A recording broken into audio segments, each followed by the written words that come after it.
Hello everyone, स्वागत है आप सभी का हमारे YouTube channel history for you में। आज हम लोग जानेंगे कि कार्बन डेटिंग क्या है। इसे कार्बन तिथिक्रम के नाम से भी जाना जाता है और यह कार्बन डेटिंग किसी भी कार्बनिक पदार्थ के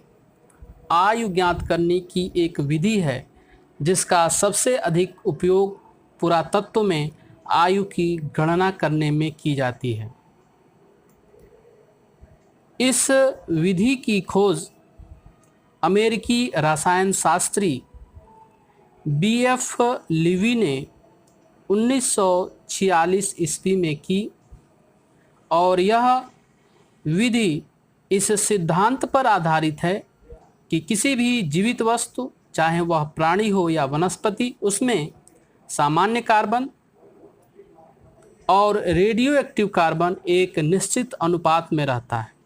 सामान्य कार्बन का संकेत होता है C12 और रेडियो एक्टिव कार्बन का संकेत होता है C14। अर्थात जो भी वस्तु जीवित है उसमें सामान्य कार्बन, कार्बन 12 और कार्बन 14 एक निश्चित अनुपात में रहता है, लेकिन उसकी मृत्यु होने या विनाश होने पर सामान्य कार्बन,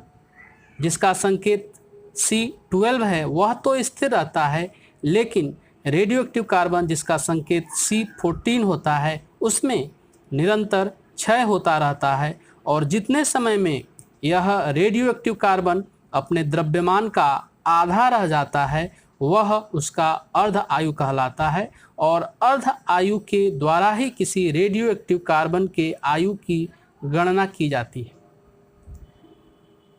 रेडियो एक्टिव कार्बन की अर्ध आयु 5568 प्लस माइनस 30 वर्ष होता है।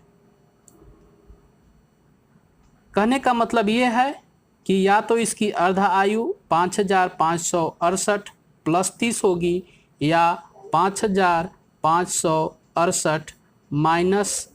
30 वर्ष होगी। अब इस अर्ध आयु के द्वारा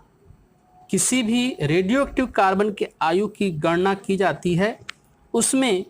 जिस किसी पदार्थ में कार्बन 14 की मात्रा जितनी कम होती है वह उतना ही प्राचीनतम माना जाता है और जिसमें इस कार्बन 14 की मात्रा अधिक होती है वह उतना ही नवीन माना जाता है। और इसी आधार पर किसी भी कार्बनिक पदार्थ में रेडियो एक्टिव कार्बन के द्वारा उसके आयु की गणना की जाती है, जिसका सबसे अधिक उपयोग पुरातत्व में किसी पुरावस्तु के आयु की गणना करने में की जाती है।